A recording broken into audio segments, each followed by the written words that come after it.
ใจสู้ด้วยจรรยาบรรณจะเหตุหน้าที่สำคัญจะเฮาหันต่ออาชีพหมอจะทำด้วยใจเอาใจใส่ให้สมที่รอหากอาชีพหมอดอลอคนนี้สัญญาเกียมตัวเข้าสู่ดูแลเบิ่งเองทางหมอพวกเขาเข้มแข็งบ่นายแนงคนไข้ดอกหน้าอย่าได้เกรงใจเจ็บมองใดให้เจ้าบอกมาจงอย่ารอสาอีกเฝ้ามาหมอจะดูแลเปลี่ยนเพียนยามเพื่อให้คนไข้อบอุ่นน้ำใจเกื้อคุณจนเจือปิ่นปัวบาดแผลเจ็บนอกหรือใน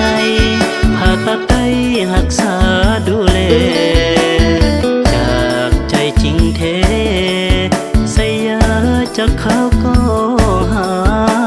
ยทานหมอก็เก่งนางหมอก็งามขอเพียงคนไข้ทำตามอย่าวู่วามทำใจ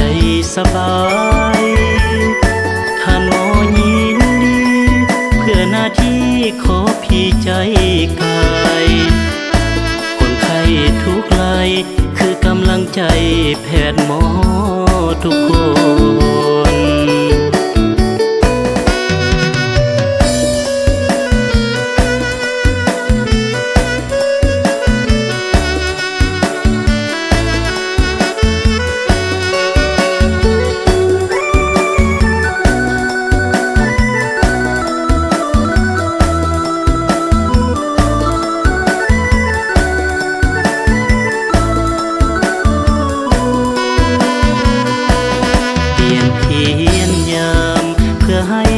คนไข้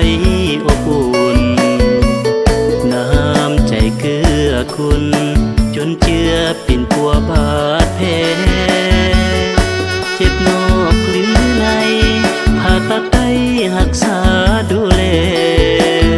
จากใจจริงแท้ใส่ยาจากเขาก็หายทานหมอก็เก่งนางหมอก็คนไข้ทำตามอย่าวู่วามทำใจสบายท่านหมอยินดีเพื่อหน้าที่ขอพี่ใจกายคนไข้ทุกรายคือกำลังใจแพทย์หมอทุกคน